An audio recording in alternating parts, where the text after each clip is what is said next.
Assalamualaikum, salam sejahtera untuk kita semua. Yang kami hormati Bapak Insinyur Ahmad Husairi, MKom CDS IPM ASEAN ENG, selaku dosen pengampu mata kuliah Bisnis Intelligence Universitas Siber Asia. Perkenalkan, kami dari kelompok MJ802 akan mempresentasikan makalah kami yang berjudul Penerapan Aplikasi Manajemen Intelijen Bisnis pada Platform E-commerce Marketplace Indonesia. Yang membedakan makalah kami adalah kami tidak hanya membahas teori, tapi juga membangun studi kasus nyata menggunakan data asli dari Kaggle, mencakup 17.768 transaksi Shopee, 40.607 ulasan Tokopedia, dan 29.519 listing produk Tokopedia, yang seluruhnya kami olah menjadi satu dashboard bisnis intelligence interaktif. Presentasi ini disusun oleh Acitia Prabawanto, Asifa Arda Hairani, Pramestinisva Sohasa, Septian Kristianto, dan saya sendiri Yanuar Gilang Ramadan di bawah bimbingan Bapak Insinyur Ahmad Husairi. Sebelum masuk ke pembahasan, izinkan kami menyampaikan alur presentasi hari ini.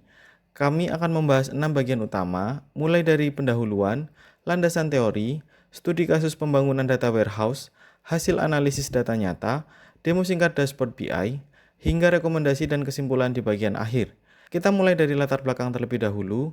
Industri e-commerce Indonesia adalah salah satu yang paling dinamis di Asia Tenggara. Setiap detik, platform seperti Shopee dan Tokopedia menghasilkan volume data yang sangat besar, dari transaksi, ulasan, sampai aktivitas merchant. Berdasarkan survei Apindo tahun 2021, sebanyak 62% perusahaan di Indonesia sudah atau berencana mengadopsi solusi bisnis intelligence. Ini menunjukkan bahwa BI bukan lagi sekedar pelengkap, tetapi kebutuhan strategis. Dari sini, kami merumuskan 4 pertanyaan utama yang menjadi fokus makalah kami. Silakan dilihat di layar, bagaimana konsep BI diterapkan, bagaimana alur ETL dan data warehouse bekerja, apa hasil analisis dari data nyata, dan bagaimana dashboard BI mendukung keputusan manajemen. Untuk berikutnya, akan dilanjutkan oleh rekan saya yaitu Asifa Arda Hairani. Baik, terima kasih Mas Yanuar. Selanjutnya saya akan membahas tentang tujuan dan manfaat penulisan. Berangkat dari rumusan masalah tadi, makalah ini mempunyai 5 tujuan, mulai dari menjelaskan konsep BI, kemudian menganalisis pentingnya perencanaan BI, hingga mendemonstrasikan dashboard untuk pengambilan keputusan. Dari sisi manfaat, kami membaginya menjadi 3. Yang pertama, secara teoritis memperkaya wawasan tentang BI di industri e-commerce. Secara praktis, menjadi referensi bagi pelaku bisnis, dan secara akademis menjadi bahan kajian mata kuliah manajemen intelijen bisnis. Selanjutnya untuk bab 2, landasan teori yang pertama tentang konsep manajemen intelijen bisnis.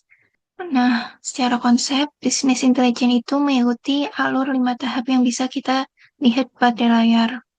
Semuanya dimulai dari data mentah yang dikumpulkan dari berbagai sumber. Data ini kemudian melalui tahap analisis untuk menemukan pola dan tren.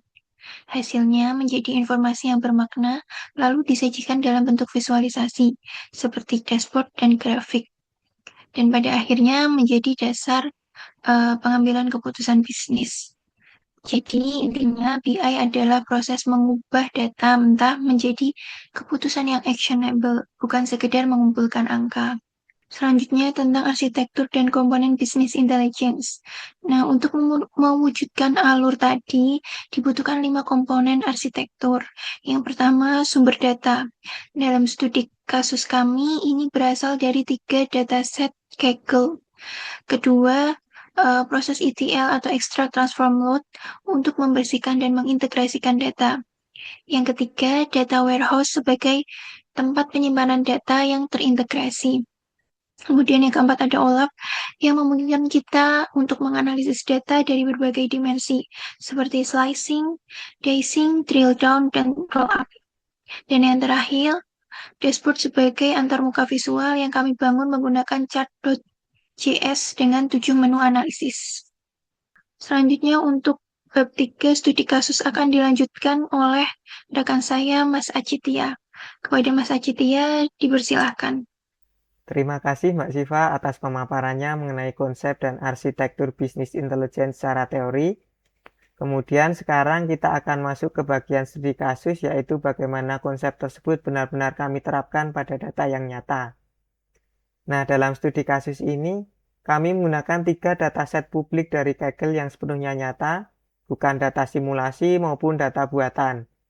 Untuk dataset yang pertama adalah Indonesia E-commerce Sales and Shipping. Ini dari akun Bagita Cos, berisi 20.848 transaksi Shopee yang mencakup periode Desember 2023 hingga November 2025.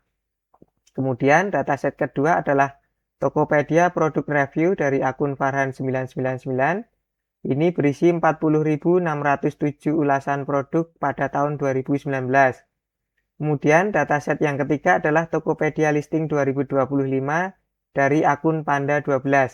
Ini berisi 29.519 listing produk. Nah, ketiga dataset ini kami satukan menjadi satu ekosistem analisis yang saling melengkapi. Dimulai dari data transaksi tersebut memberikan gambaran mengenai perilaku pembelian. Kemudian data ulasan memberikan gambaran mengenai kepuasan pelanggan.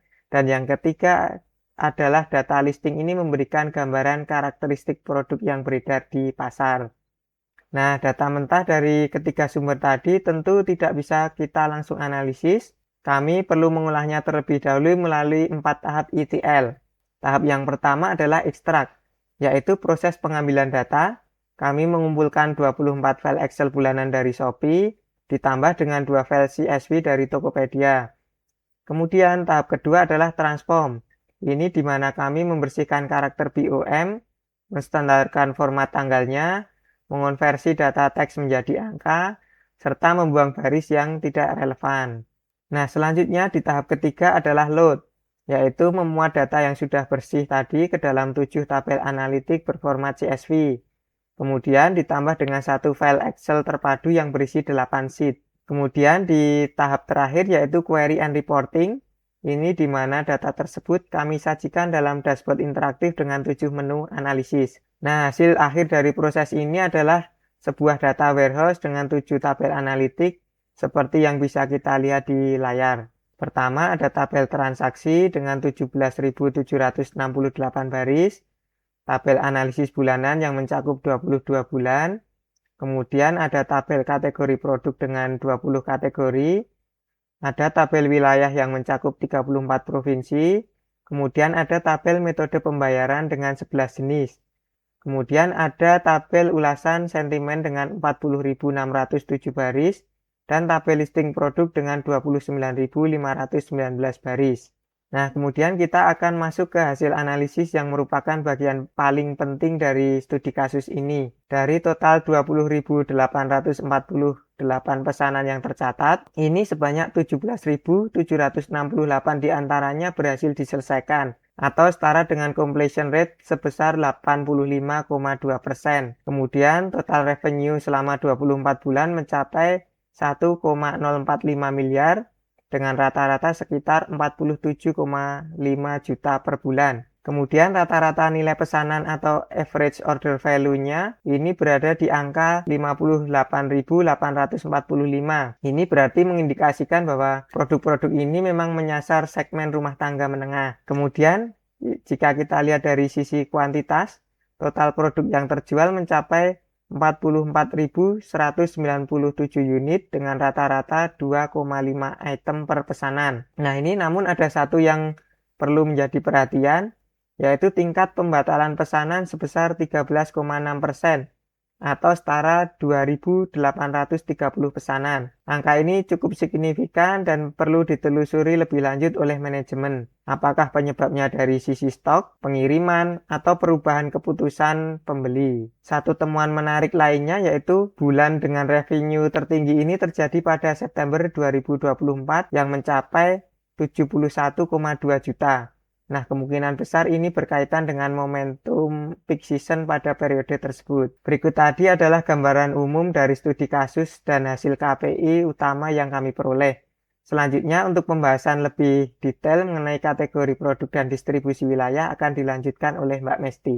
Terima kasih kepada rekan saya, Saudara Cetia atas paparannya. Selanjutnya, izin saya Pramesti akan melanjutkan paparan kali ini. Baik, dari sisi kategori produk, celengan menjadi kategori volume pesanan tertinggi, diikuti mangkok sambal dan aksesoris pintu. Tapi menariknya, kategori sailboat Proof justru mengalami revenue tertinggi, meski bukan yang terbanyak dipesan.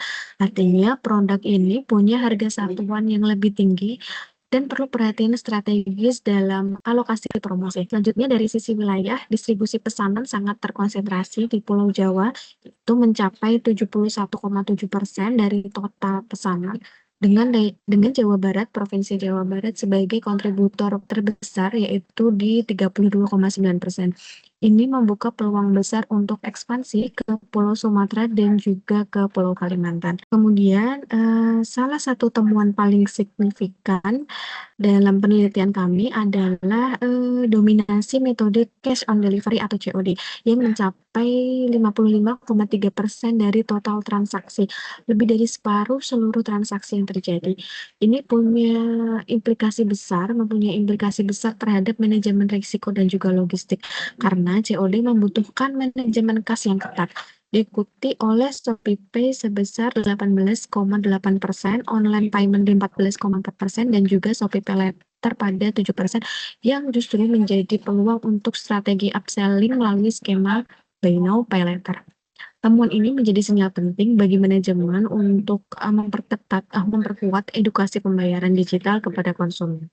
Selanjutnya, beralih ke analisis sentimen.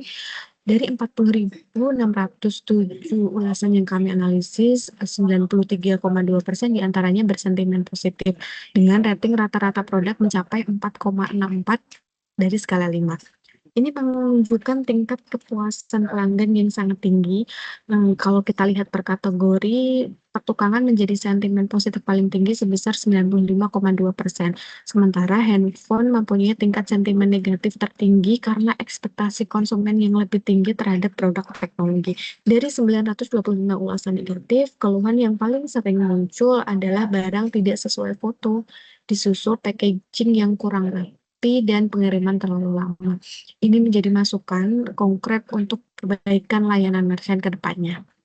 Baik, demikian paparan dari saya. Selanjutnya akan dilanjutkan oleh rekan saya, Saudara Septian Kristianto.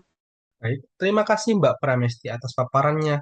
Saya Septian, untuk melanjutkan paparan pada hari ini.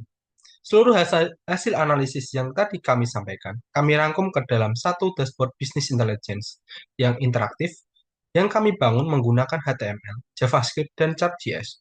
Dashboard ini memiliki 7 menu, yaitu ringkasan untuk KPU utama, penjualan untuk analisis detail transaksi, wilayah untuk distribusi geografis, analisis OLAP untuk eksplorasi data multidimensi secara interaktif, prediksi untuk simulasi what if revenue dengan slider yang bisa disesuaikan, sentimen untuk analisis ulasan pelanggan, dan data warehouse untuk memantau kualitas data. Berdasarkan seluruh analisis tadi, kami merangkum 5 temuan utama beserta rekomendasi strategisnya. Untuk transaksi, dengan completion rate 85,2% dan 13,6% pembatalan, kami merekomendasikan sistem konfirmasi pesanan otomatis. Untuk kategori, karena seal atau baut menghasilkan revenue tertinggi, promosi kategori high value perlu ditingkatkan. Untuk wilayah, dengan 71,7% pesanan terkonsentrasi di Jawa, kami merekomendasikan ekspansi aktif ke Sumatera dan Kalimantan. Untuk pembayaran, dominasi COD sebesar 55,3% perlu diimbangi dengan program cashback untuk mendorong migrasi ke pembayaran digital. Dan untuk sentimen, karena keluhan utama soal ketidaksesuaian produk, kami merekomendasikan verifikasi foto produk yang lebih ketat serta SLA respon cepat dari merchant. Sebagai kesimpulan, ada 5 poin utama yang bisa kami sampaikan. Pertama, manajemen intelijen bisnis adalah proses menyeluruh mulai dari pengumpulan data hingga pengambilan keputusan. Dan kini, menjadi infrastruktur yang tak terpisahkan dari operasional marketplace. Kedua, analisis data nyata membuktikan bahwa BI mampu mengekstrak insight actionable mulai dari completion rate, revenue dominasi, COD, hingga konsentrasi wilayah. Ketiga, analisis sentimen menunjukkan kepuasan pelanggan yang sangat tinggi, namun tetap ada ruang perbaikan. Keempat, arsitektur teknis BI yang kami bangun dari ETL hingga dashboard 7 menu menjadi fondasi kemampuan analisis kami. Dan kelima, integrasi AI dengan BI membuka peluang baru, mulai dari analisis sentimen otomatis hingga deteksi anomali transaksi di masa depan. Demikian presentasi dari kelompok kami. mengenai penerapan aplikasi manajemen intelijen bisnis pada platform e-commerce Marketplace Indonesia. Mohon maaf apabila terdapat kekurangan dalam penyampaiannya. Terima kasih atas perhatiannya. Assalamualaikum warahmatullahi wabarakatuh.